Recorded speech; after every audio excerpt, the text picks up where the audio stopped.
Hello. And here we are again. Hopefully I don't blow my voice out. And here we are again. Because it always tends to happen.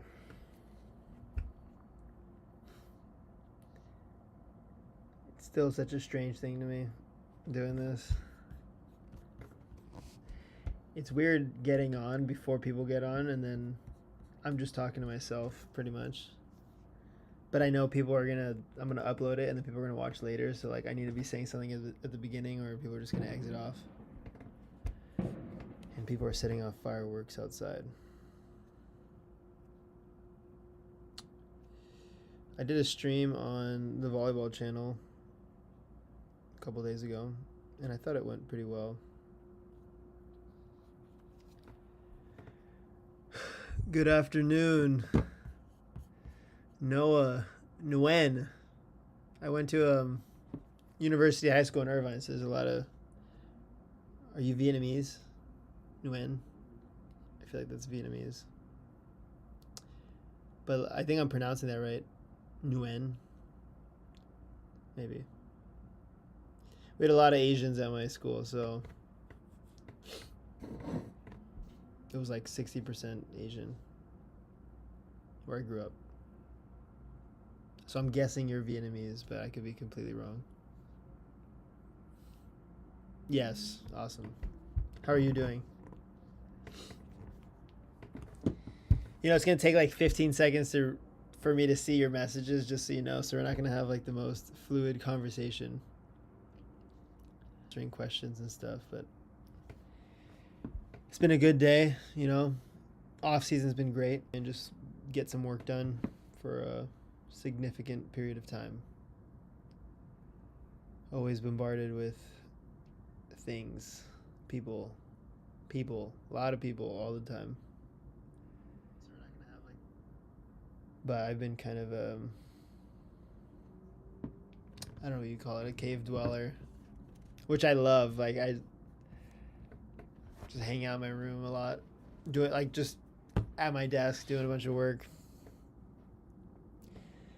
which is great because I don't get that often. So I need to like make a point to get away from people, or I'll spend the entire year just surrounded by so many people. And that's something you have to learn, like once you start playing professionally, how to travel. That's a big thing. Learning how to travel. Something I didn't realize how important and helpful that would be for success in the game.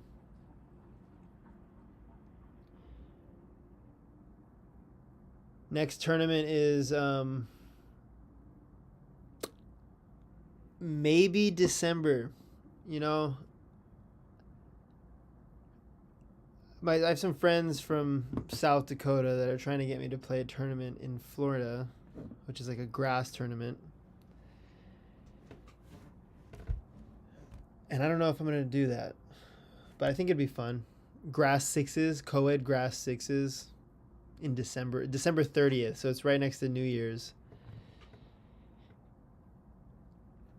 You know, my coach strongly advises me not to play grass tournaments, I guess because of injury, and he wants me to act like a professional. He said to me the other day, he said, "Do you think Michael Jordan ever played pickup at the park?" I was like, well, I feel like maybe. These days, a lot of pro players are just playing pickup and like recording it and putting it on YouTube. But that's kind of how I want to be, you know, like the old school guys, Sinjin, and maybe not Sinjin, but the Akatubby and Hovland, Dodd. A lot of these guys, old school guys that really made the game big. They made it big because they hung out with the fans. They went to the bars, partied with them, did free clinics, and that's just missing, you know. All these pro players think they're so cool, and are too good to play in smaller tournaments, too good to hang out with other people. Um, so that's why it's important to play these smaller events, like Florida, like South Dakota, like what are some other ones? Some people have been all over the place have been asking me to come out and play. People from New Jersey, I've had like a decent amount of people from New Jersey ask me to play. In some places, I'm like, what? I don't know when I would ever go there. But that's how it goes. Some of my close friends are somebody I met off of YouTube. Somebody invited a few years. I mean, even Josiah, if you're one of the two people on right now, it's like, and Kenny, like these guys that I didn't even want to meet. Like I didn't even want to go out there, and then I end up hanging out, having a good time, and it's crazy how this social media thing works. Gotta go now, but I'd like to thank you for the work you're doing in God's kingdom and beach volleyball. Love the technique. Yeah, of course. Thanks for stopping in and hanging out.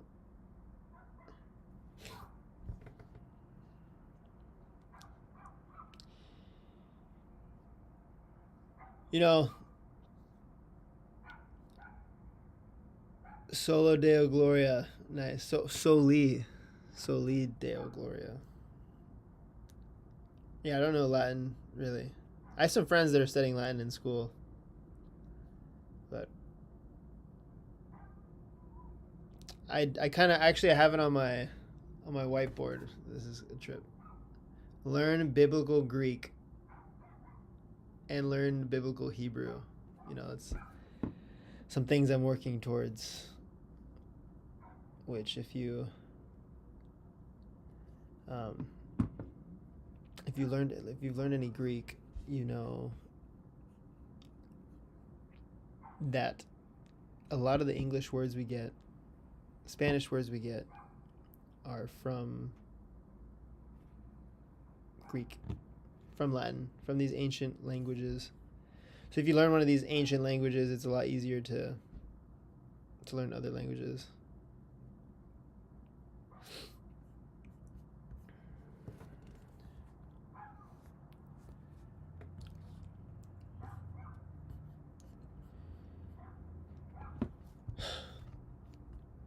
Yeah, we'll see how this goes.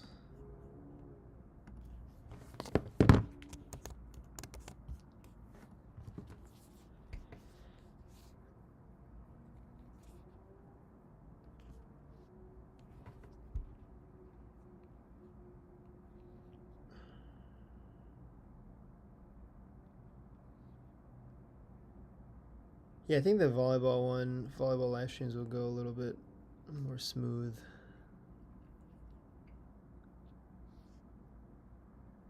Because I think people, they want me to solve their problems in volleyball.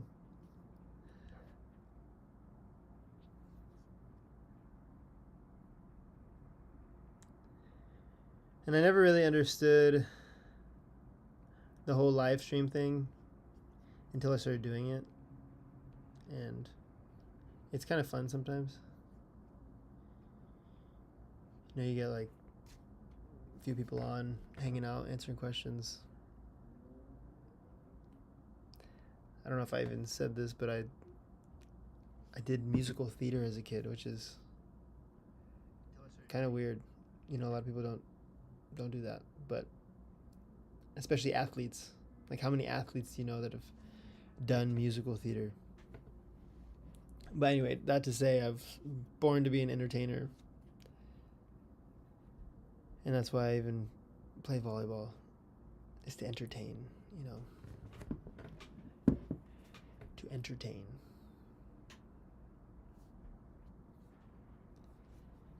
And some things start small. I think there's a Bible verse that says, don't despise small beginnings.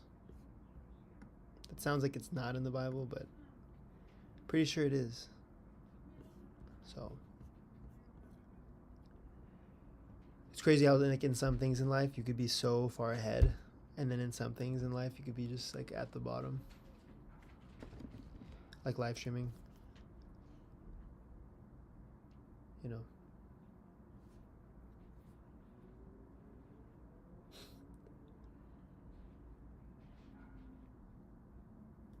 We'll see how it goes.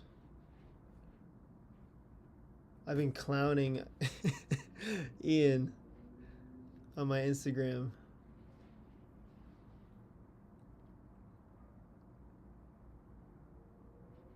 It's kind of funny.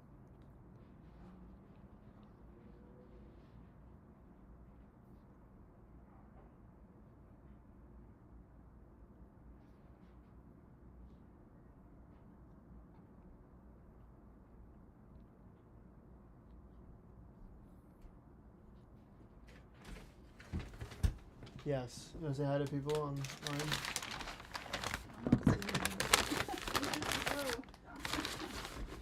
Thanks, Mom. Let's go. Buy one, get one free. Was it buy one, get one free? Yeah. Why?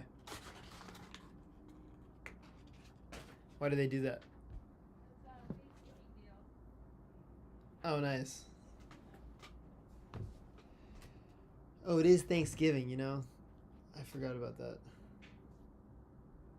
Buy one, get one free.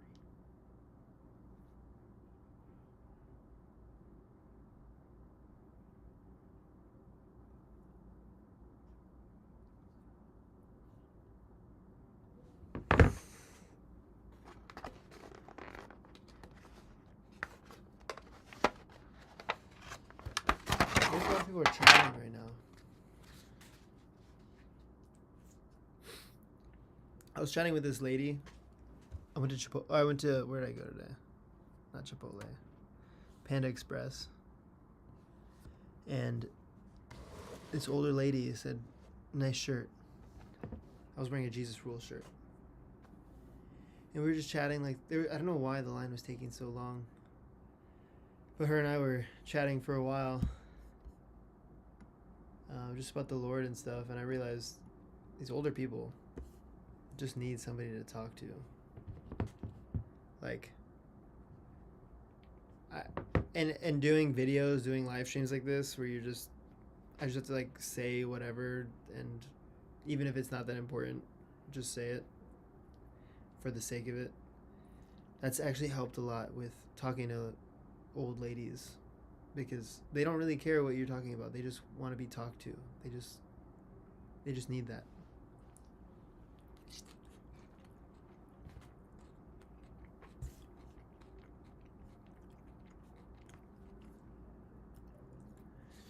So we had a good conversation, and she was like really happy that we talked. She's gonna buy a hoodie. I offered her a hoodie because she's like, nice hoodie.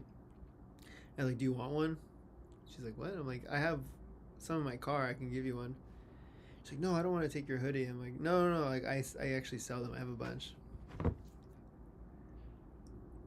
But I thought it was funny.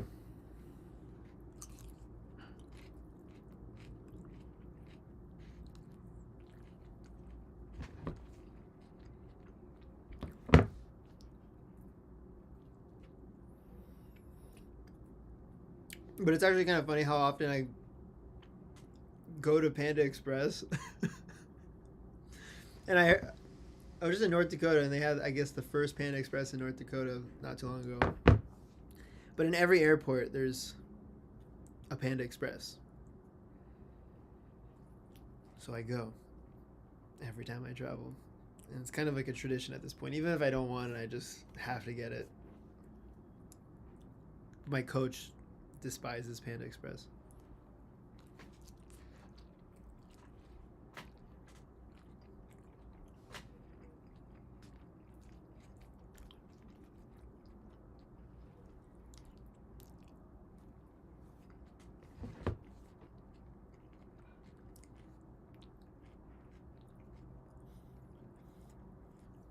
So it's gonna take a while to like grow this channel. I completely killed it. I completely killed it, which is completely fine. I mean, it doesn't really matter. Going from like a few thousand views a video to like 50. I think I got my last video maybe 50 views. Complete switch up. But here's the idea. And maybe one day I'll just look back on this and remember once it actually worked. Dang, she put a hot sauce in this? Did you put hot sauce in this? This thing's hot. The idea with changing the structure of the channels is like a niche channel like volleyball is super easy to grow. I realized it's incredibly easy to grow. I've already hit like 1,000 subscribers in the past month. Pretty easy. I didn't even tell many people either. I told a handful of people. Well, yeah, I told some people, but I'm already at about 1,000, so I'm almost monetized within a month and a few days. But the problem with the niche channels is like people are there for a very specific reason. It's just to learn more about volleyball or to be entertained by volleyball. So like brand deals and stuff don't really come from that. Like, I mean, what volleyball brands are there? I'm not wearing shoes, so it's not really gonna help. And it's not like people want to hear me talk on my volleyball channels. So even if I were to promote a brand, like they would just skip through that because they want to watch the volleyball. But on a personal channel, personal brand, it's way easier to get sponsorship deals and less followers. But if people aren't invested in you and just like hearing you talk, then you could sell anything. In you and just like hearing you talk, then you could sell anything. So that's kind of what I'm doing, like long term. This channel, personal channel, other channel, volleyball channel, which eventually I'll do only volleyball questions on the other one, but I'll answer some volleyball questions here. How do you communicate where you want your sets in doubles? Well, you want to get to a point where you don't have to communicate where you want your sets, but so I'll tell the person literally just with you, like 3 feet away from you, wherever the pass is, just set it. I'll come to you. And that's I found pretty easy, pretty effective, because like you're not wanting the set all the way to the antenna, so it's hard for the setter to know exactly where you want it. Like if you want it like in between the middle of the net and the antenna, like that's kind of a hard location to find. But if you just tell your setter, hey, just set the same ball every time, no matter where the pass is, just set it 3 feet in front of you. It's pretty easy. It's pretty easy to do over and over again.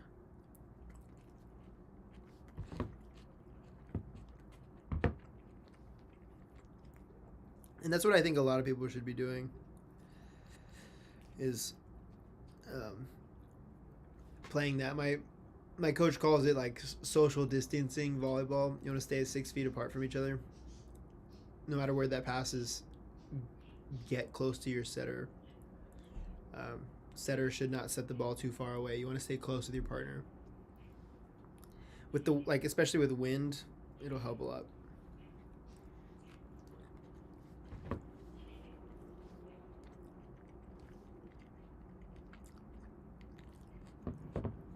But a lot of people are running 1s, 2s, 3s, 4s, and 5s, setting all across the net.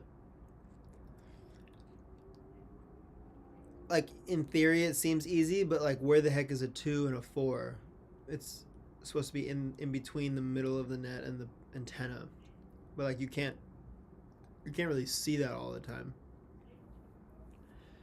So I played with guys that aren't very specific with exactly where that 2 is or that 4 is, and it gets pretty difficult. Like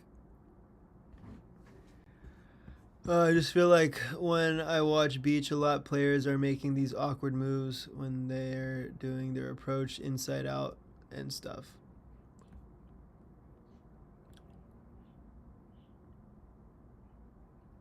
I don't really know what you're saying, but yeah, like a lot of people, do look awkward.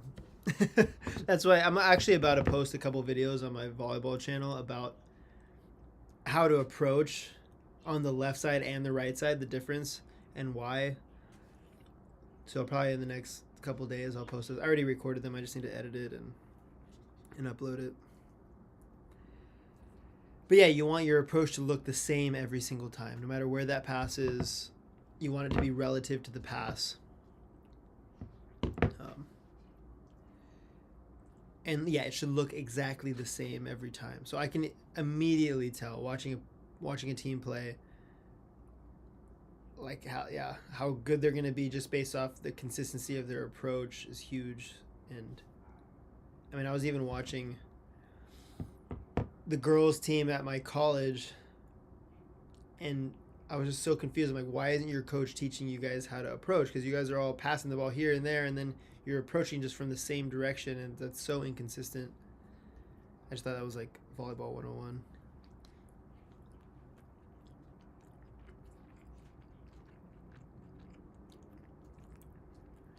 If you watch like Triborn or some other players like him, or like Logan Weber will kind of do this, and they'll kick out wide. Maybe they're hitting on the left side. They'll pass the ball, and they'll like make a really big exaggerated kick out to the left, and they'll even look down, which I think is funny. Like, why would you look down? You don't know where you are on the court. But anyway, maybe it helps them. But they do that, I guess, to emphasize like getting over to that spot and then approaching, which I agree with.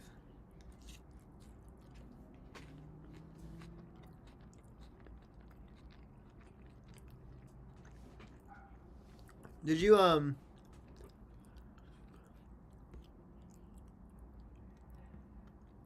watch my last couple videos on the volleyball channel? If you didn't know, I made another volleyball channel, Diego Perez Beach Volleyball, where I post just volleyball tutorials. I'm not doing that on this channel anymore. But I did arm swing and how to warm up your shoulder is what I just posted today. And I mean, a big thing is like fix your arm swing to where you don't really need to warm it up too much. You can just get right into swinging. Because if you're using too much muscle, you're not letting it whip. Your mechanics aren't good. So watch those last two videos I made. But, okay, I guess stretch your chest. Like, gut up against the wall, put your hand there, and stretch your chest after you play every time. Strengthen your chest and really strengthen your back. Like, do a bunch of rows, pull-ups, lat pull-downs. You want to strengthen your back really to like open up your chest, and you want to stretch your chest to open up your chest, because a lot of times it's just tightness here.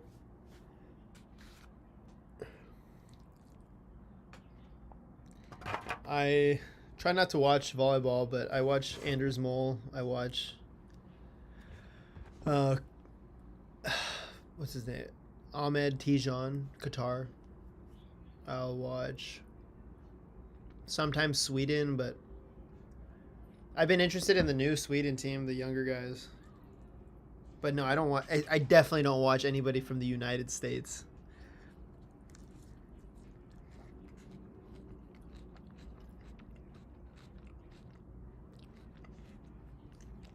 If I could play like anybody, I'd be 6'7" and play like Anders Mol. That would be awesome. Imagine being 6'7", having like a 36-inch vert. That's insane. Insane. You ever hit on a girl's net? That's probably what it feels like.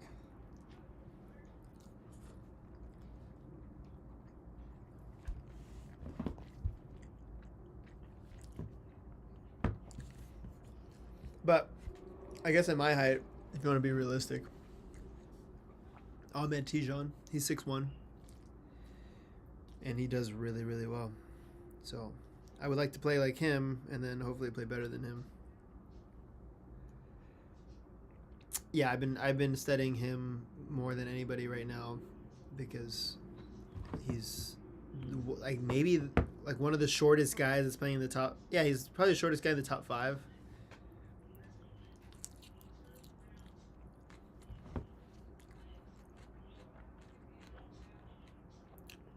What would be spectacular, being Andrews Mole or Ahmed?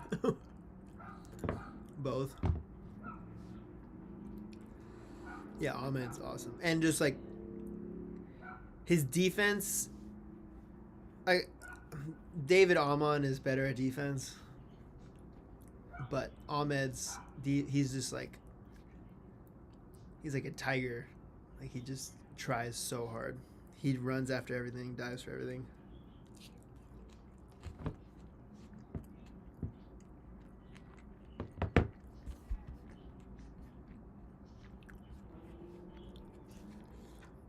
And he just followed me on Instagram. I'm gonna keep saying that. Ahmed Tijan followed me on Instagram. I don't even know why. Maybe we have mutual friends or something.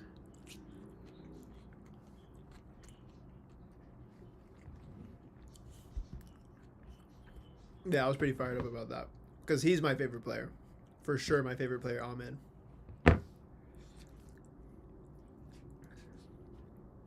It's crazy, though.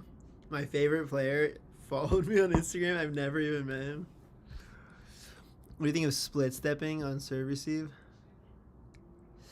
I think split stepping works on jump serves. On float serves, I would say just stay light on your feet and take a bunch of steps. Like, doing a split step helps with taking either one like lean step or a bunch of steps. With the serve, you're usually only doing like one shuffle, so it's more than one step, but it's not a bunch of steps. On a jump serve, you don't have really time. Like a good jump serve, you don't really have time to take any steps. You just have time to take like do a split and then dive or just pass it lean. But yeah, for float serves, I would say just be light on your feet. I would just be like this. Just like, yeah, before the person's even serving, just taking a bunch of small little steps ready to move. Yeah, that's what I did, especially when I played libero. On jump serves, I would split step. On floats, I would take baby steps before they even serve it. Because in a float serve, you don't want to commit to one thing that you see because it's floating. It might move. So yeah, so you don't want to. The reason why you do a split step is because it's coming so fast. You want to make sure that your first move is the right move. So you split step and you land right after they contact the ball. So you do a split, land, and then right away you make that one move to the ball. Now with float serves, the ball moves, and it's not coming that fast, so you don't need to react very quickly.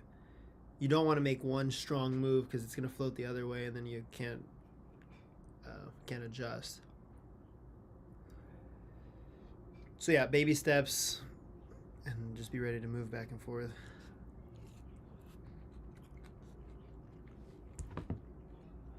And split steps on sand is a lot tougher than indoor. Because the sand moves, it's hard to have the grip in sand.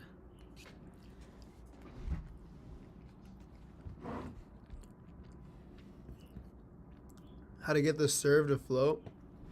Deflate the ball a little bit. Yeah, just take a little bit of air out of the ball, and it'll float like crazy. No, so I guess the idea with... Yeah, so when the ball wobbles, the ball floats more. Yeah, I'm going to start charging for this, by the way.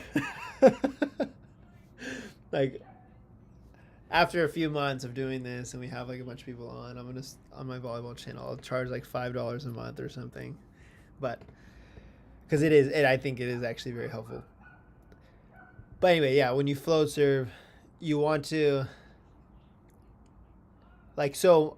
I started doing this, and I noticed that Miles Partain does this too. Yeah, I think I was just watching a video on him, and he in this last tournament he did this. Is when he float serves, he hits it like this, which this is something I've been doing for a couple of years. I don't know exactly the science behind it, but you're contacting it for a shorter amount of time, and that's what we want. We want to like if you hit the ball with like a stick, it'll the whatever you hit it with will go way into the ball. So then when it comes out, the ball will wobble more. So we want to hit it with as little point as possible. So I'll do this and I'll fist it instead of hitting it with your whole hand, and then you're like really dragging the ball through the air versus like letting the ball go. Yeah, you don't want to guide the serve. You want to like hit it, and then like a lot of people will hit it and they'll like kind of stop their hand, which I don't recommend. Yeah, people hit it and like bring their hand back. Just hit it, stop your hand, try to hit it right here. And then I mean just get a ton of reps. Like you'll get the contact down, cuz you don't want the ball to spin when you're serving it. Right? And that's like a touch thing. So if you hit the ball too much like on the right, it's going to spin this way or the other way. So you want to get that touch just right to where it's not spinning. And just like do a ton of reps, get a ball and a partner on opposite sides of the net and just float serve back and forth. Not even full court, like 10 foot to 10 foot back and forth, and then go 15 foot back and forth hundreds of times. Yeah, so I was watching a video of Sweden doing like a scrimmage, and they would both split step and contact after every float or top. Well, okay, so the international float serves are different than what you and I are seeing. These guys are huge, floating it like crazy, really fast. So you don't really have much time to react on those float serves. But like I mean, I'm assuming you're playing with the what's it called, the Wilson ball, or just against players that aren't that good. The ball's not going to be floating as much. It's not going to be coming that fast. You can afford to just take baby steps. Yeah, I'd probably yeah, I'd maybe do a little bit more of a split step if I was playing internationally. I played against Andy Benesh and Miles Partain, and Andy's float serve was like insane. I'd never seen a float serve like that. It was by far the best float serve I've ever seen on the beach, and I was passing so bad.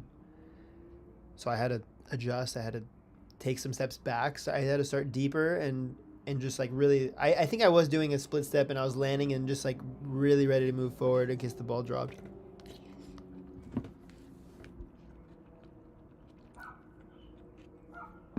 Because the problem was, he's 6'9". He'd hit it from so high, and then it would drop over my head. Like, I'd never seen that before. I was in a good position on the court. The ball was going literally over my head and then dropping right in on the line. So I'm like, okay, great. Like I need to start way back here, so it's not going over me, and then just be ready to move forward and get those short balls. And you'll see a lot of international guys, especially with the Mikasa, it drops like crazy. There were a lot of times diving forward.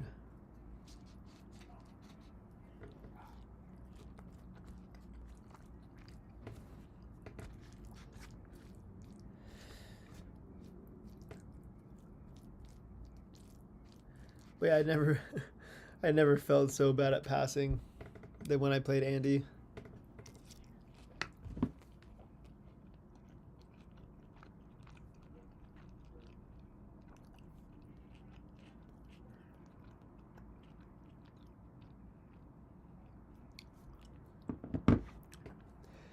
Yeah, ask away. Like, take advantage of this right now because, like I said, I'm going to be charging for this, and just prepare yourself. But we'll see. Well, actually, on this channel, I probably won't. I probably won't be charging. I'll probably just do like hangout stuff on this one. Because this channel is gonna be like I'm still not 100% sure, but I think it's gonna be more just creative stuff. Like I'll post music on here. I'll do vlogs. I was actually just talking with a guy today about him possibly traveling with us internationally to do video and like so we can record documentaries. And that stuff will be here. But we'll see. It'd be nice to have 2 camera guys traveling. 2 camera guys. Need to buy a couple more cameras and really execute well. Have any of you guys seen the F1 documentary on Netflix? I don't know what it's called. Or the tennis one on Netflix. Breakpoint. It's a pretty good show, and I want to do something kind of like that.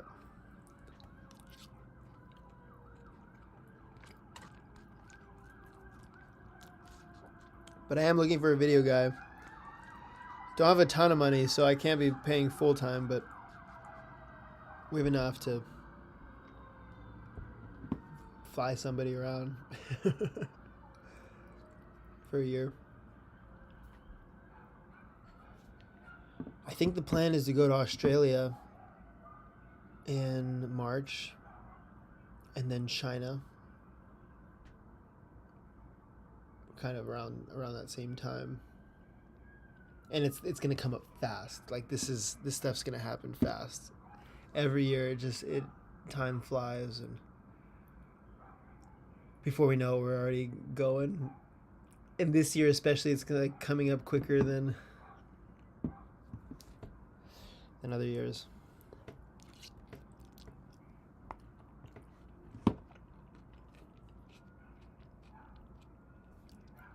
But I've also had the earliest break. Because last year, was it last year?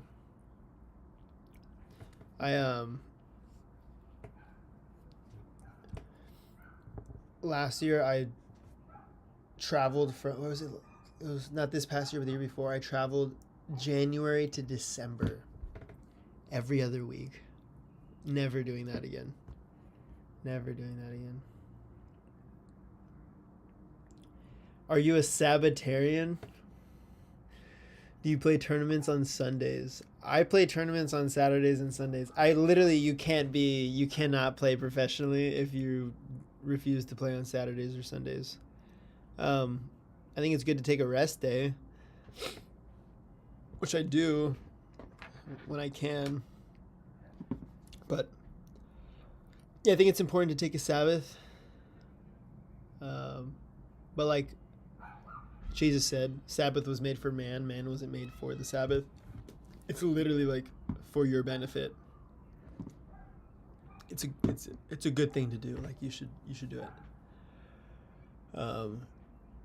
Yeah, my coach says the Lord makes you lie down in green pastures, and sometimes He makes you. So a lot of times I'll just, if I'm just going too long, I'll just end up getting sick and then have to lay down for a few days.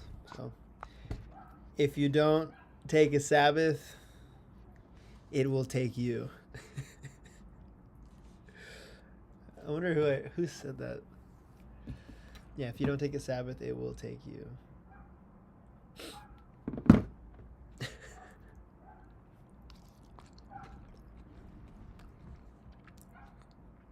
Do you do Sabbath? Legit.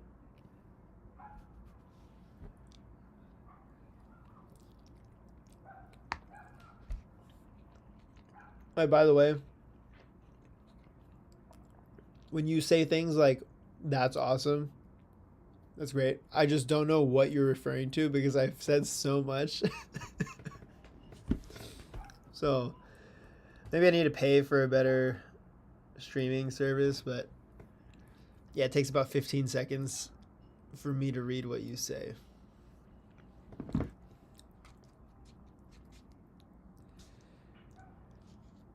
But yeah, I remember when I first came to the Lord, I would talk to every person that was religious in any way.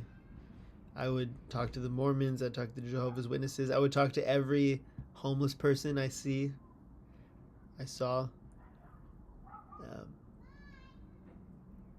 And yeah, I don't know, maybe I should do that more, but I just feel like I wasted so much time.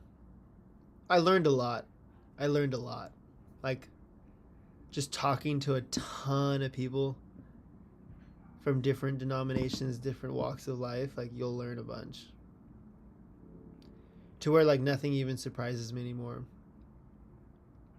Like, it's super, super rare that I'll meet somebody and they'll, like, share something that I haven't heard before, or I haven't dealt with, like, that same kind of spirit.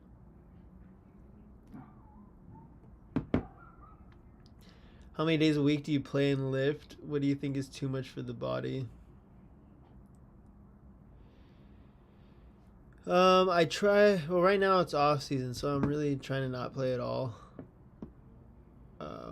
I've been lifting every day, sometimes twice a day. But like it really depends on where you're in the season. Like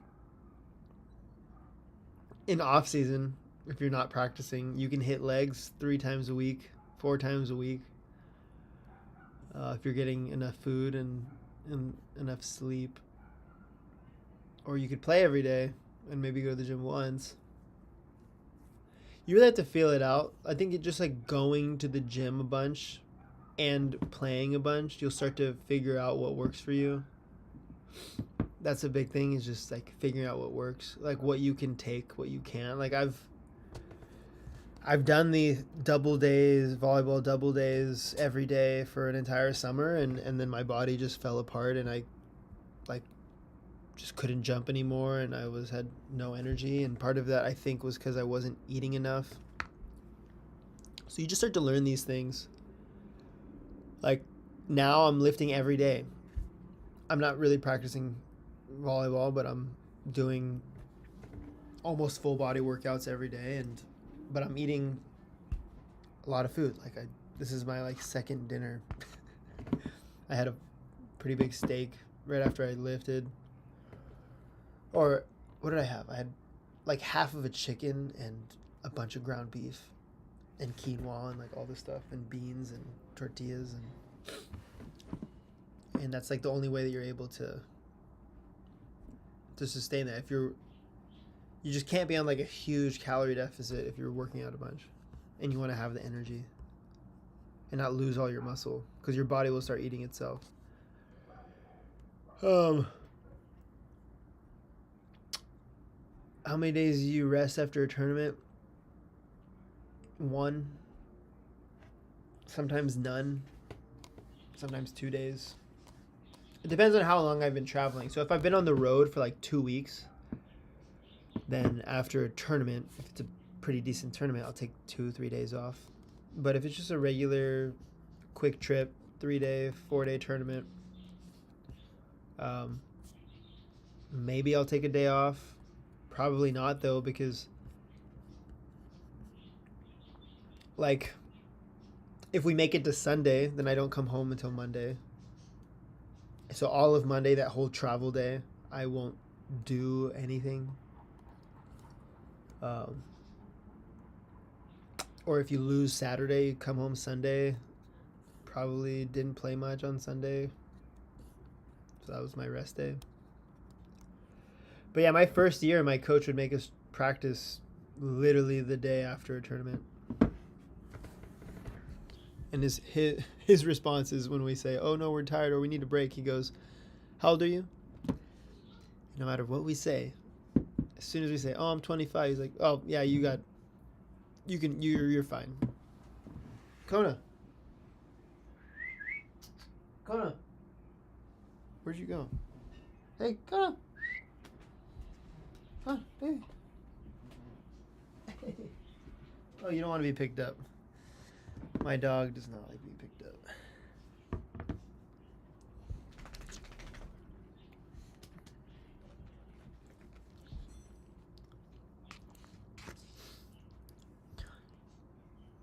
The dogs in North Dakota, South Dakota, they sleep outside, which I guess is like normal, but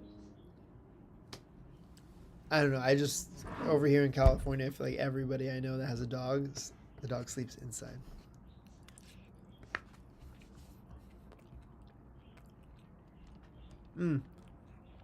I like this question. Do you have a favorite preacher, Christian author, speaker? You know, I don't like choosing favorites, but Francis Chan, love Francis Chan. Paul Washer, love Paul Washer. Those are like my two guys. Top two for sure. Francis Chan, Paul Washer, and then maybe like John Piper's pretty cool. Jeff Durbin's awesome.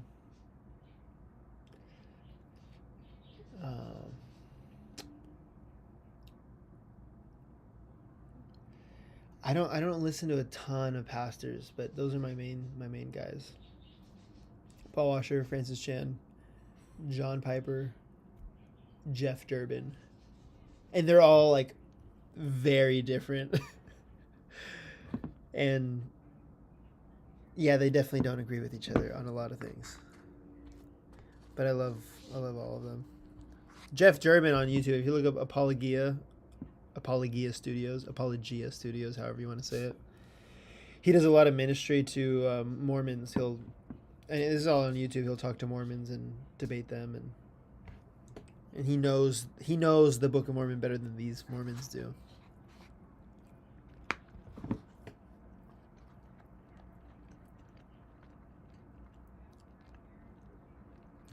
So I learned a lot about Mormons from that. And he'll even like pull up the articles of faith from the Mormons and just certain scriptures from the Book of Mormon and show to them.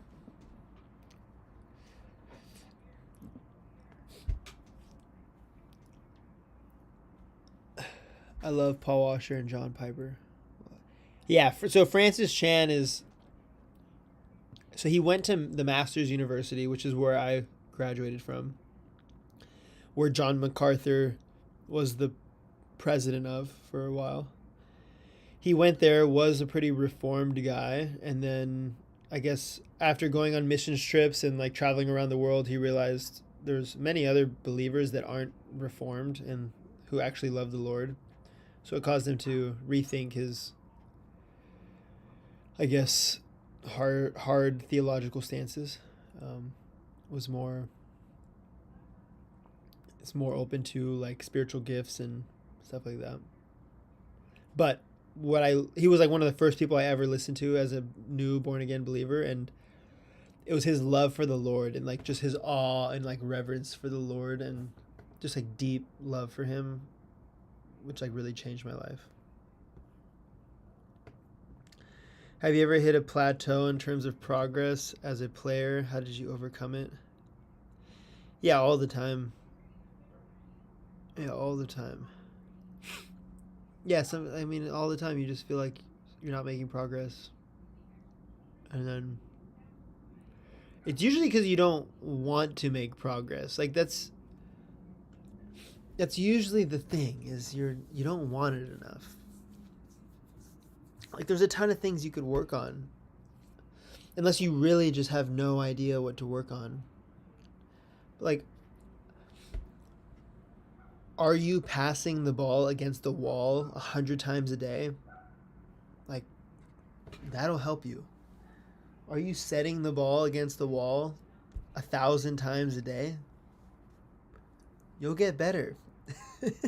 Are you like every day laying in your bed setting the ball to yourself? This stuff helps. Are you serving 100 balls a day?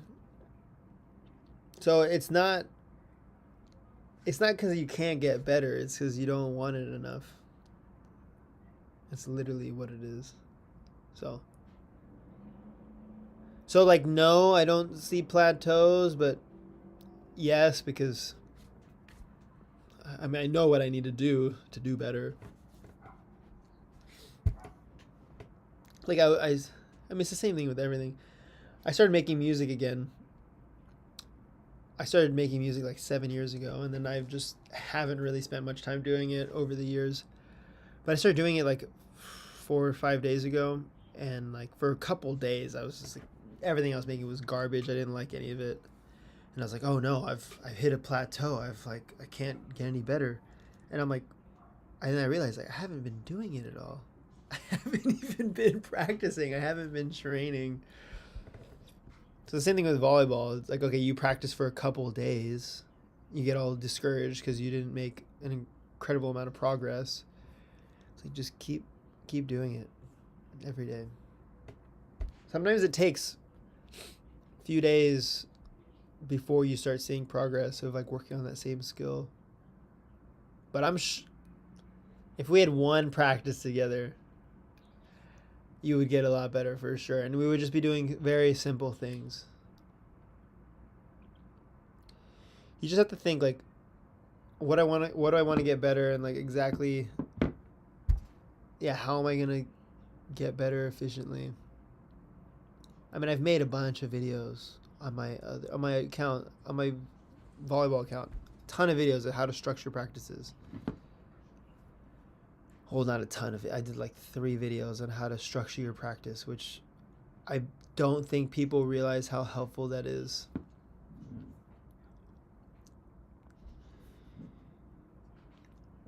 If you don't know how to structure your practice, if you don't know how to think about the game, you're never going to get better. So.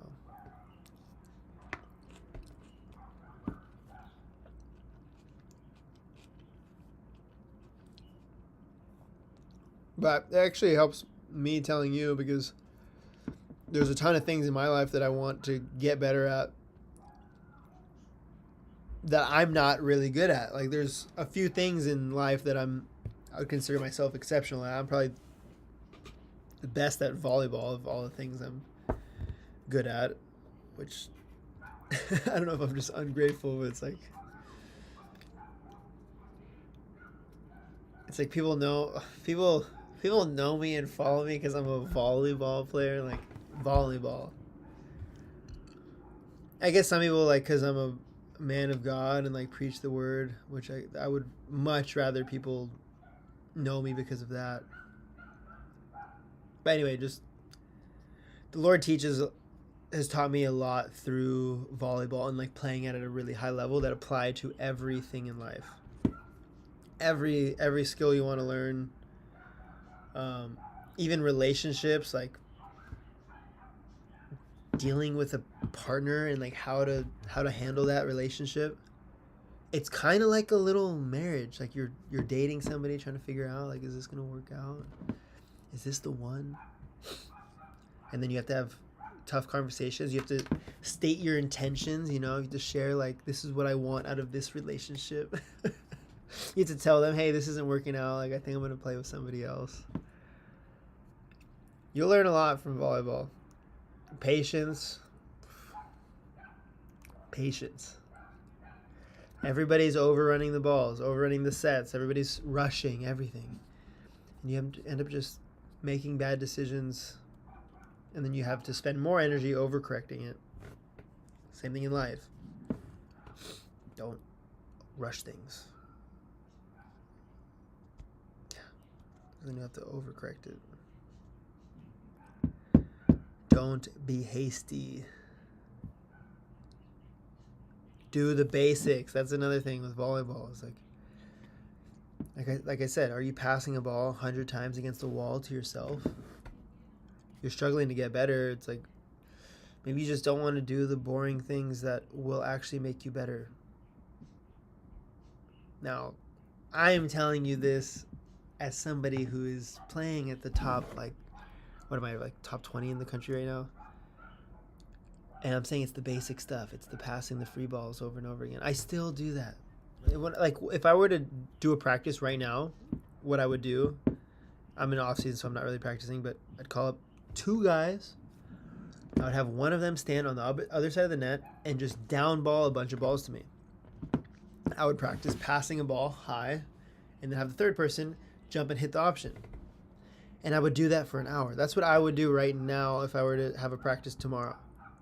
I'd have 3 guys, one person hitting just a ton of balls at the one person passing over on the other side of the net, that person passing to the other person hitting options. And just a little triangle. Bam, bam, bam, bam, bam for an hour. Rotate. Maybe make the down balls a little bit more tough. Maybe make them float serves. Maybe make them jump float serves. Maybe make them jump top spins. That's what I would do. And I could do that for 2 hours and feel like really good, like I made a lot of progress. And I'd probably do the same thing actually every single day.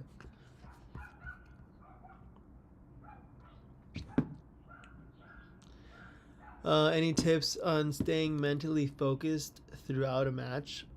I feel as though I can play at a high level for like 20 points, but at some point in the match, it fall apart for a few points. Yeah, that's like everybody. Yeah, that's I deal with the same thing. Yeah.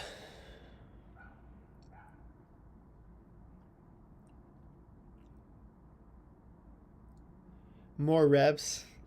So you're so comfortable with it, you don't think too much. The problem is you start thinking too much. You don't want to think.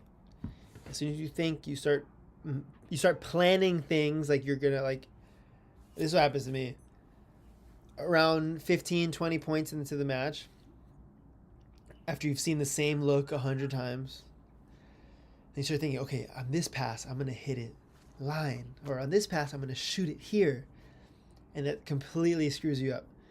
You need to just not think. Just pass the ball, and then once you're in the air, just feel it and make a decision. That's probably what's going on.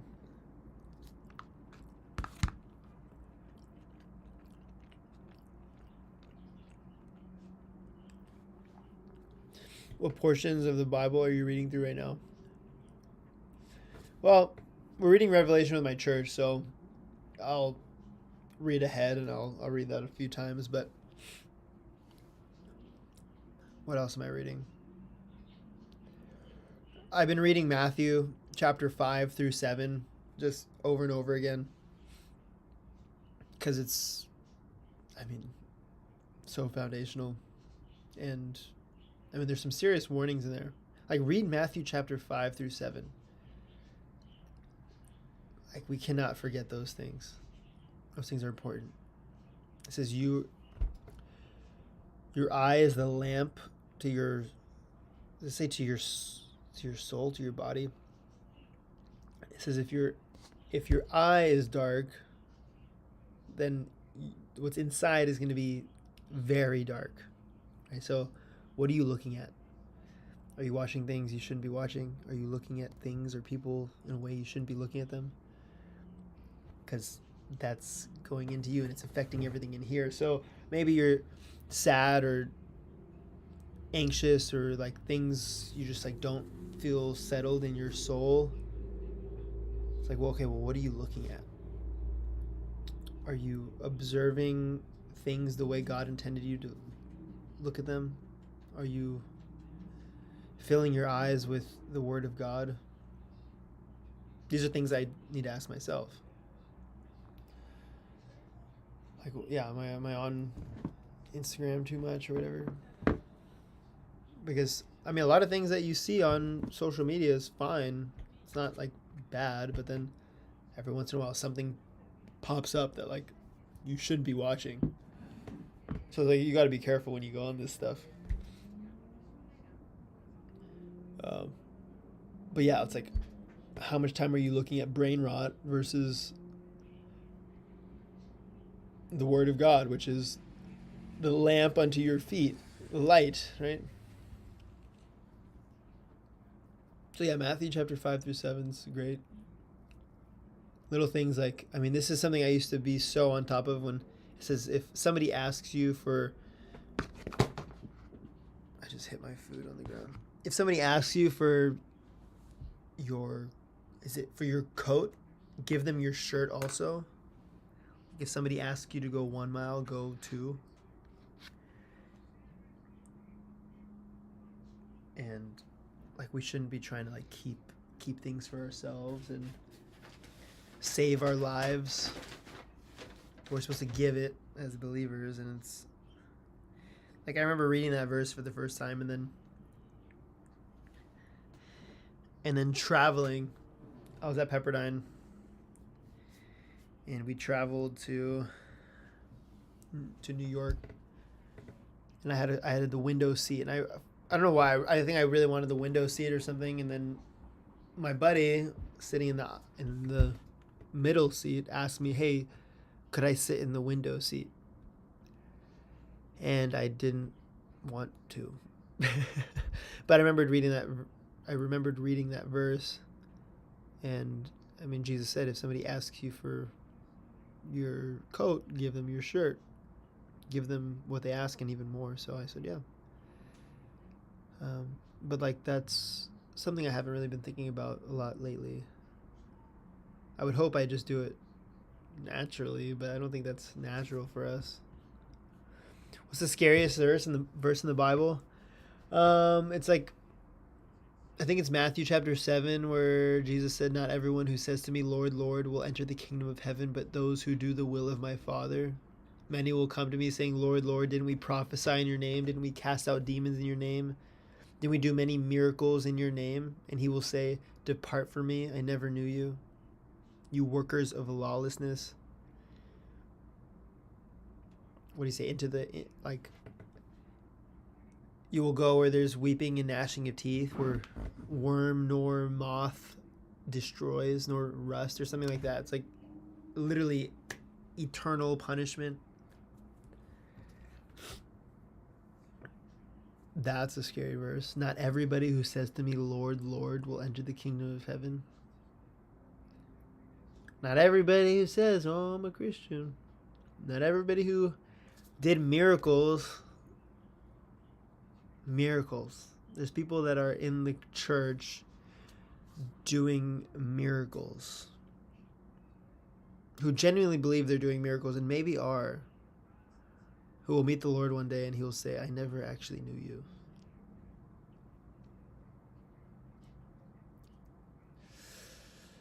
That's a scary verse. But it's necessary. I spoke at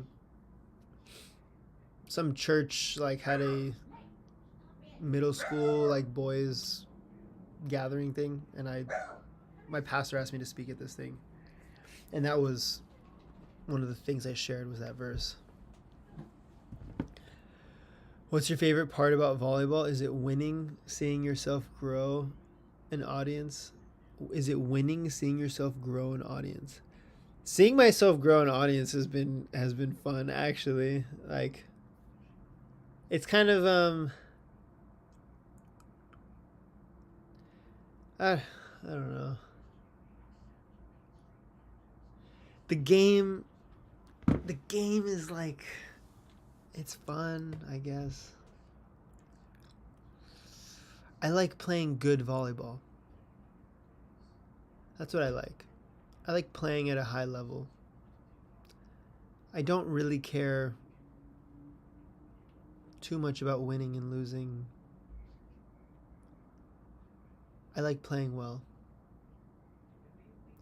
So I like playing with the best players I could possibly play with. I like when everybody's doing a good job. I'd rather play against the best players in the world and get destroyed than play against some good players and win. Yeah, I'd rather lose 100 times in a row against Anders Mole than win 100 times in a row against somebody else. You know, like I mean, like, let's say hypothetically I become the best player in the world and then I'm just beating everybody. Like, that's not even fun. What's the point of that? What's the challenge in that? I guess the challenge would be staying there. The challenge would be to keep challenging yourself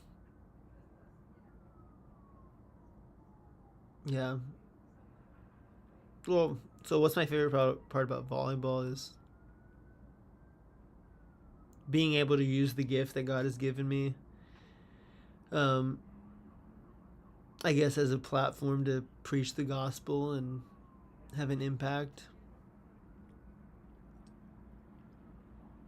That's probably my favorite part. How much you squat? I don't squat. I don't squat. I mean, I've been doing leg presses. I like 5 plates. I don't know how much that is. On a leg press though, which is like no balance is required. But 5 plates. What is that? 400. Is that 450 pounds? 5 plates on each side, 10 plates. Yeah, 450 pounds. That's not a ton.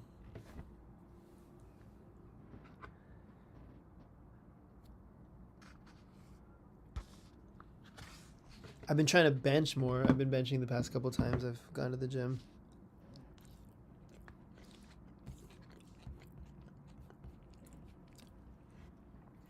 Trying to get huge.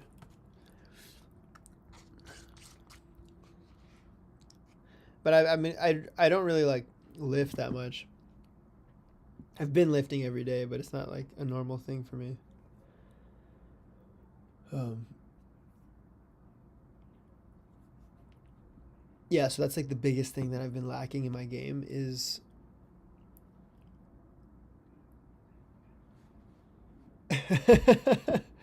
no, I'm doing this for you guys. You can ask me. It's literally just like it's like two of you guys that are asking all these questions. It's completely fine. Ask away.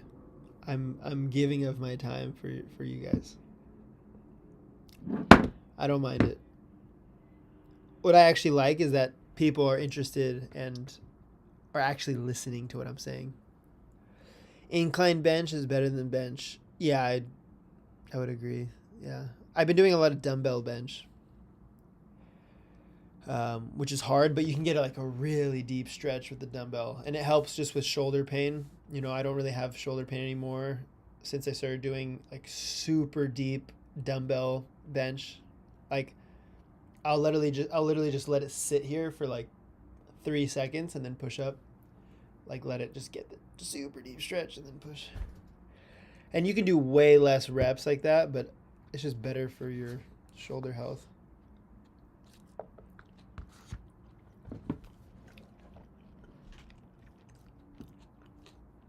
But I'm already feeling bigger. Already feeling bigger. I have it on my. I can't even. Right here. Gain 15 pounds. 15 pounds is my goal in the next, we'll say, 2 months. Hopefully, 10 of that is muscle. Hopefully.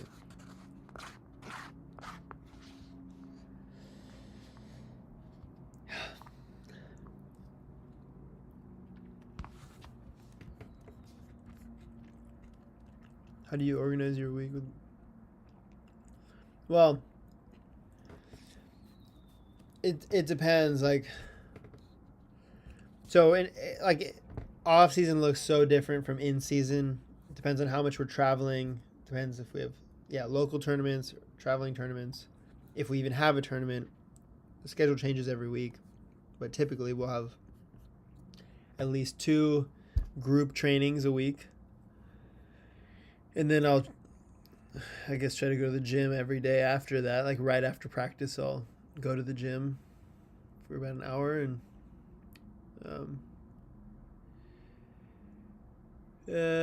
then sometimes, depending on how my body feels, if I do the work in the weight room and my legs are strong, then I can train twice a day. So then, if my legs are feeling good, I'll go again later that afternoon, serve a bunch of balls, or maybe just like 1 or 2 guys will get some specific work on a specific drill, like nothing too physically demanding. So practice 3 to 4 to 5 times a week. But this year I'm gonna try to lift every day or 6 days a week, even if I have a tournament, even if I already practiced. And we'll see, because Kobe did that. The Mamba, he lifted 6 days a week. I have his book. Oh, my bookshelf's not in here. I think he said he lifted 6 days a week. No, he said no matter if he had a game or anything, he would literally lift as hard as he could, as hard as he possibly could. So that's what I'm gonna try to do. Good. I just have not been able to talk to someone who plays at your level before in sand. I'm glad I could help you guys out. Yeah, I think it'd be cool if, like, imagine if Taylor Crabb did this. That'd be pretty cool. If Taylor Crabb sat down like this and was just like answering all your questions. I don't think he'll ever do that, but hey, maybe he's on listening. No way. But okay, so I met Jonathan Helvig and I asked him, like, what do you do? Like, what's your workout routine? And he said, this is the answer he gave me was, just the regular stuff. Which I get it. Like, maybe what I would say too. Just the regular stuff. Well, what I would say is most people just aren't even lifting. Like, just go to the gym every day. That's like, you don't need to know the specific workout routine. Okay, maybe if you've been going to the gym every day for like 2 years and you still like don't know what you're doing, okay, fine. But ask ChatGPT. Like, I do that. I'm in the gym every day, and almost every day I'm in the gym, I'm like messaging ChatGPT, asking it specific things, like workout things, like what would be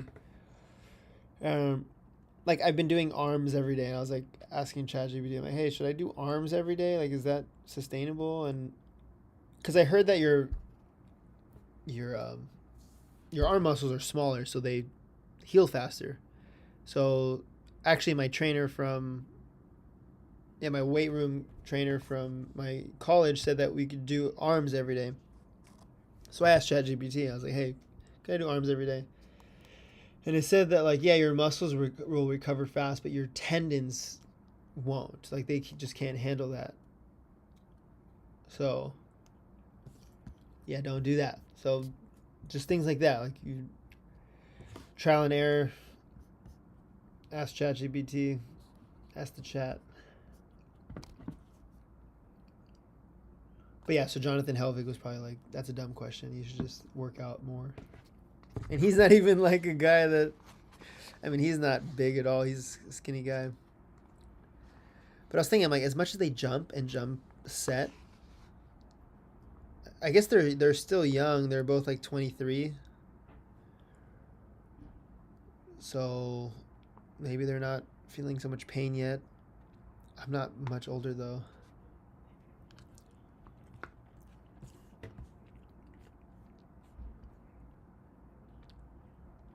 How do you balance how much you shoot versus swing?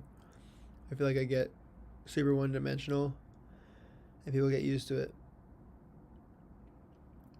Just hit every ball. Just hit it every time.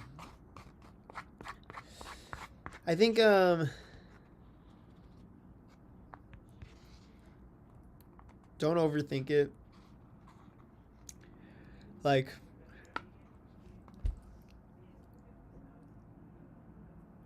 yeah, I mean, that's something I do that too. Like, I think I probably hit too much.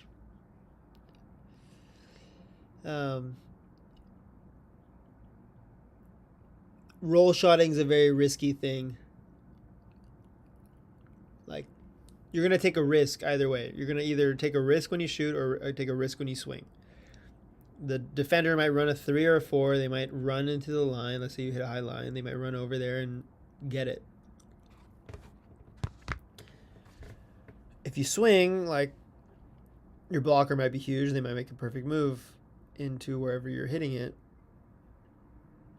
Now, which is a higher percentage? Probably swinging really hard, because if you swing hard and deep, even if the blocker does make the move and he touches it, if you hit it hard and high, there's a good chance it goes off of his hands and deep out of bounds. So that's why I say just hit every ball, and then sometimes just throwing a shot here or there. But yeah, if you're hitting a lot, the defender won't be running things down. So then it opens up your shot. So I would say hit 80-90% of the time, and then throwing a shot, and it'll be open. You could shoot it pretty much anywhere. Nah, that's so wild. Are you saying like it's so wild to just hit every ball? Okay, don't listen.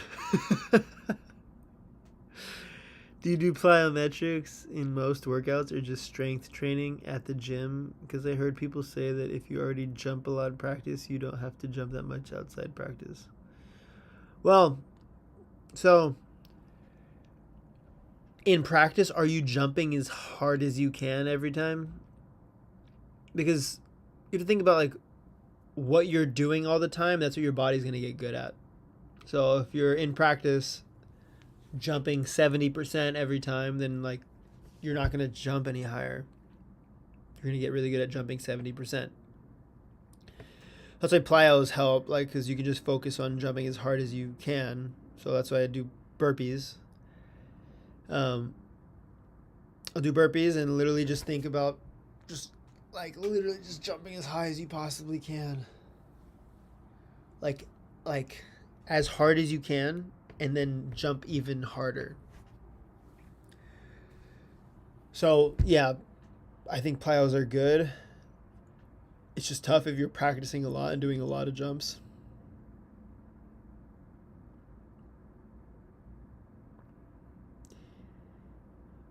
Oh, you were agreeing with me.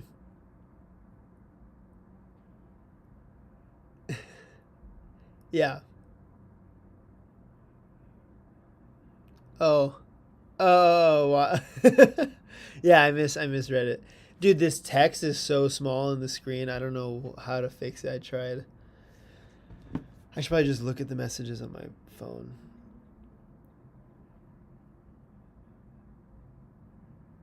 Why'd you say nah? That's so valid. I think the nah threw me off. Or nah, how do you say it? Nah. What was I talking about? Somebody remind me what I was talking about. Oh, yeah. Plyos. You're going to get good at what you're practicing doing. So if you're focused so much on like getting a good contact or maybe looking at the other side of the court while you're hitting, you're not going to be jumping as hard as you can. If you're not worried about roll shotting and you're just thinking about just jumping as high as you possibly can and hitting as hard as you can, you probably don't need to do as many plyos. But like what I'm doing when I'm hitting is I'm taking a look at the other side of the court. So I'm losing a few inches of my vert. So I've noticed that after a year or two of doing this, my verts started to go down if I don't do burpees, if I don't do plyos where I'm jumping as hard as I possibly can. In the weight room, I've been doing different things, but loading as much weight as I possibly can, and then also doing a little bit less weight, but pushing it as fast as I can. So like with the leg press, for example, I'll do maybe like 5 plates or a little bit more if I can do more, and I'll just do 7 reps of that. Just getting it up, not really worried about speed because it's too heavy to worry about speed. And then I'll drop it down to like 3 plates, and I'll push that as fast as I can, and I'll like let it come down quick, and I'll push it up like pretty much like I'm jumping with some weight. So yeah, you want to train just strength. I made a video about this, how to jump higher. You want just strength so that you're like, if you think about it, you want your bucket to be bigger necessarily jumping higher, but more potential to jump higher. And then when you do the plyos and the burpees, that's what's like getting you to reach that potential and getting your body used to doing that with the speed. Yeah. Yeah.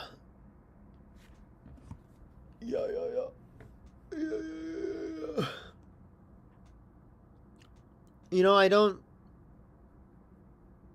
Wow. Are you guys volleyball junkies? You guys really like volleyball? I always think it's interesting. I wonder, like, the people that watch my videos, like, how often do you guys think about volleyball? Like, is your YouTube feed mainly volleyball? What's on your YouTube feed? Somebody tell me.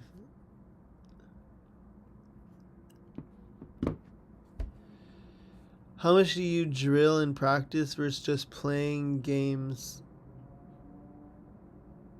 It depends on where we are at in season, but typically like the first half of the practice is drills. The second half is more game-like situations. We don't do a ton of just straight-up matches unless I'm playing with a new partner, or maybe we're getting ready for a tournament. Then I'll play a match. But mainly drills, and then other like game-like drills. So like King of the Court is not technically just a match, but it's pretty close to a game. Putting everything together. But yeah, say like 50-50. Not many drills. Before I go to bed, I only think of volleyball. Nice. Nice. Like every day. Every day. You're thinking about volleyball before you go to bed.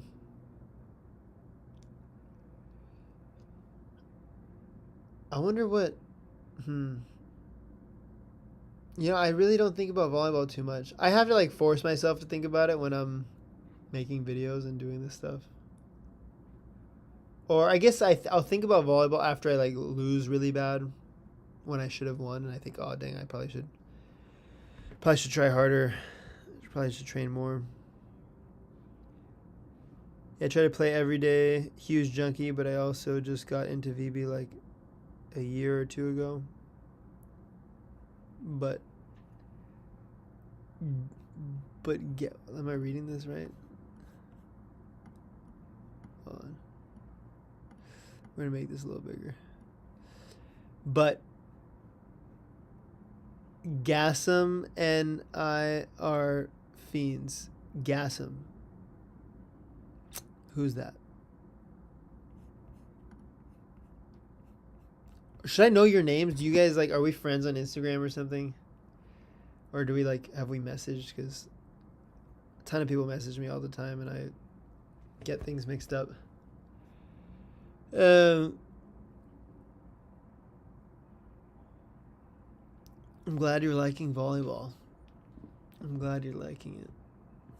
I'm dealing lately with knee pain while training strength, plyos, and practice. Have you ever dealt with this, and how did you fix it? Hamstring curls. Hamstring curls. Get on the hamstring curl machine and do hamstrings. Or do RDLs, Romanian deadlift. Wait, yeah, is that what it's called? Like literally just do deadlifts, but straight leg deadlifts. Like work your hamstrings. Your quads are probably too tight. You need to strengthen the back of your leg to even out the tightness.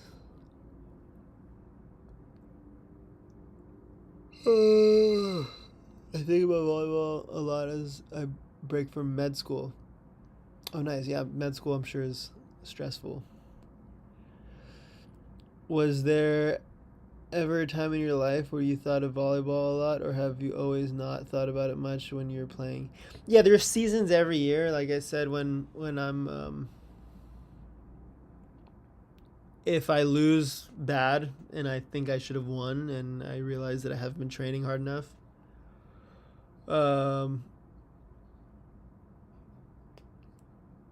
Yeah, when I first got to Pepperdine, I really wanted to start. So I woke up every day at 4 a.m. I'd like read my Bible and I'd pray, and then I'd get down to the gym around 5 or 6 a.m. We'd have practice at 7. I'd set up all the nets by myself, and I'd ask one of the assistant coaches to come in and just hit hundreds of balls at me. And I did that every day for months. I'd watch hours and hours of film of the best players in the world. Instead of paying attention to my classes at Pepperdine, I would just watch film of the best players, and I learned a lot, and I ended up starting as a freshman at Pepperdine within a couple months. So, yeah, I was thinking about volleyball a lot then. But still, like, I'll do stuff like that now, but it's not something I'm, like, obsessing over. It's just my job now. And I think I enjoy more the hard work and the discipline of it than the actual sport itself, which I think is actually a good place to be, is loving the discipline and progress more than the sport itself.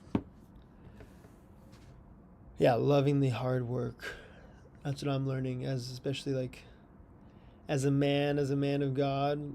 Working hard is a virtue, and yeah, godly men work hard, and so you should love it. Learn to love it.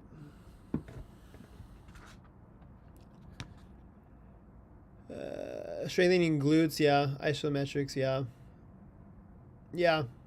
There's something called a Spanish squat. I think it's called Spanish squat, where you put a band around the pole and then behind your knees, so it's pulling your knees forward. And it's a way to strengthen your quads without putting any pressure on your tendons. Because sometimes your quads are just weak, but the tendons have too much pressure on them. What's your biggest weakness in your game right now? Something about your technique, or is it your mind? My mind. No. It's strength. Strength. It's my biggest weakness. I just haven't really spent much time in the gym. That's really what it is. I think once I get that down, game over. Game over. I'll tell you, what's your max reach? I'm 5'7". Max reach, like jumping touch, probably. I measured it one time. It was 11.2. I'm just kidding. I'm not 5'7". I'm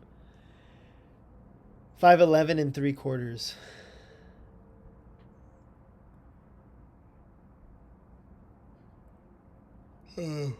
Max reach, like my standing reach is 8 foot, so I touch the top of the net. Is top spinning overrated? Because I feel like my float is more effective at the level I'm playing.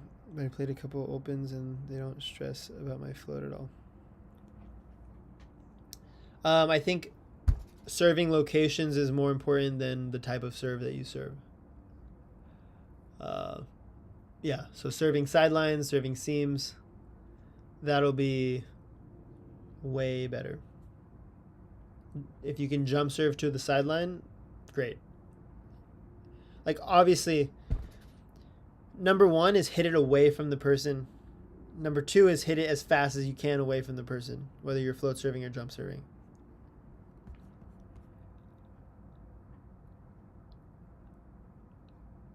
A Spanish squat, yeah. Do they test for physical enhancing drugs and AVP? They don't test. Hagen Smith, everybody thinks is juicing. Who's the announcer? What's his name? One of the announcers is jacked. He's probably on the juice. But yeah, I don't know. Hagen's pretty big. He's got some back knee too, and he's got his he's got a little bit of rage, a little bit of roid rage. We played him again in Laguna, Hagen Smith, and he kept doing this. Here you go. And he would like take the bad energy off of him and throw it away.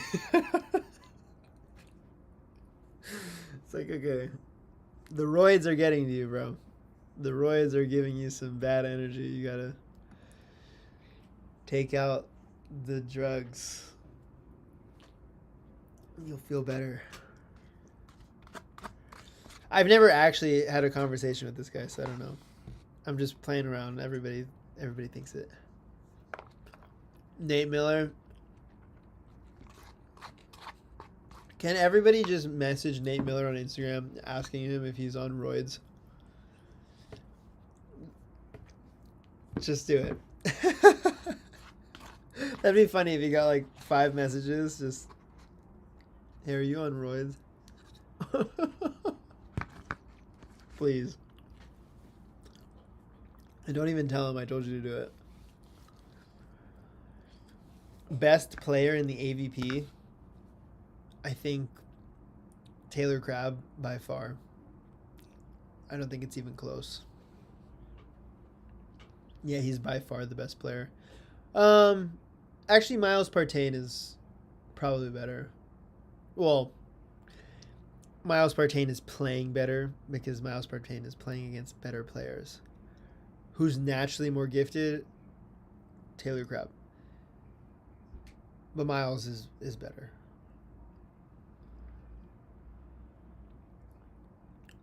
How do you think the level of AVP is compared to the world champs? Huh.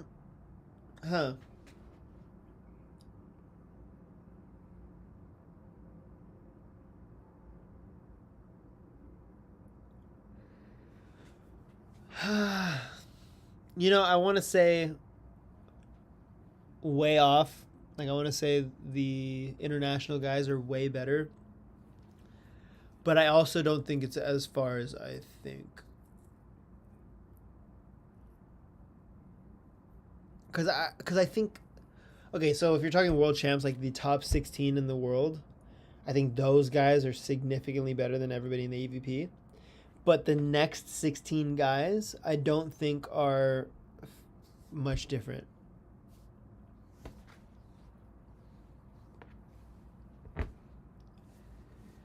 Yeah, we just don't have enough guys playing internationally. Okay, I'm getting tired. Let's do like 10 minutes, and then I'm gonna go to bed. So you got a few more questions.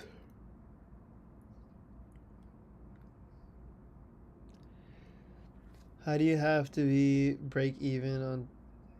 How good do you have to be to break even on the AVP? Well, okay, let's do some quick math. Because I broke even my first year, and I only finished 9th a couple times. Did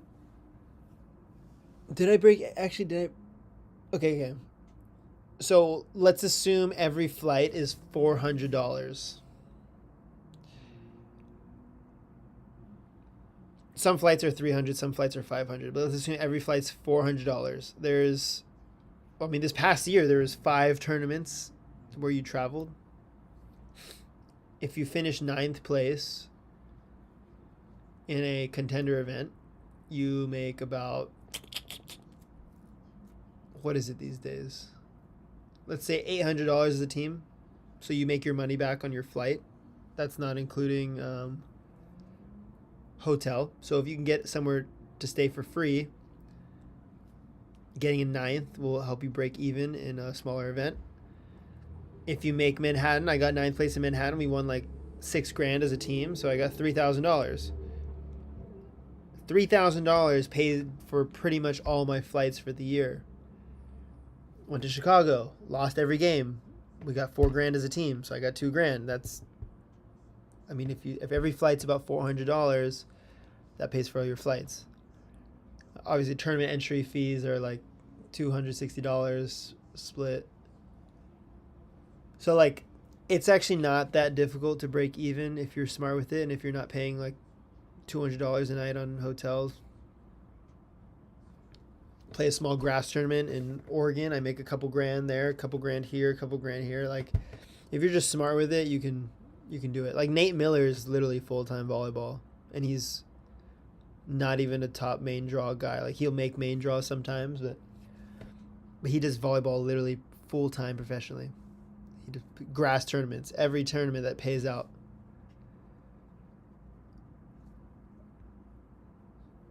Uh, I think people don't do the jump set as much because they're afraid, maybe haven't spent the time to do it. It takes a lot of practice doing the jump set. Like you need at least 3 guys to get a decent jump set practice in. Um, but yeah, it's a lot of work. It's a lot of risk. When you do the jump sets, there's a possibility that you do really bad. There's also a possibility you do really well. But and some guys just can't do it. Like some guys who are really tall just literally can't do it. Do you ever play grass just for some extra cash or Mexi ball? I haven't done Mexi ball yet. I'm talking with Nate Miller about it because he's connected with those guys, and that pays really well actually. Like they'll give you like 5 or 10 grand just to show up. Um, but yeah, I'll play grass tournaments just for money. Like yeah, there's some grass tournaments that pay out. How does Nate afford all the roids on top of that?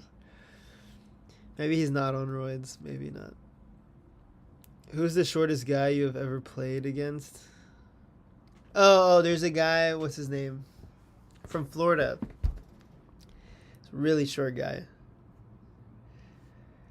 I don't even know his name. I don't think I'm friends with him on Instagram. But really short guy from Florida. He's probably like 5'7". But he was pretty good actually.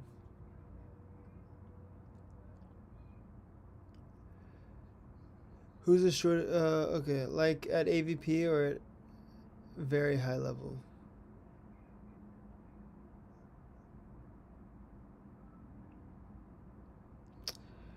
There's some international guys that were pretty short. Oh, El Salvador national team. They're pretty short. Like really short. Okay, I am logging off. I appreciate you guys. Good night. I think I'm going to do this every Wednesday on this channel, and then at some other point in the week do. Yes, Brandon Lozano. Yes. Yeah, he's probably the shortest guy I've played against. That was pretty good. All right. Good night. Till next time. God bless.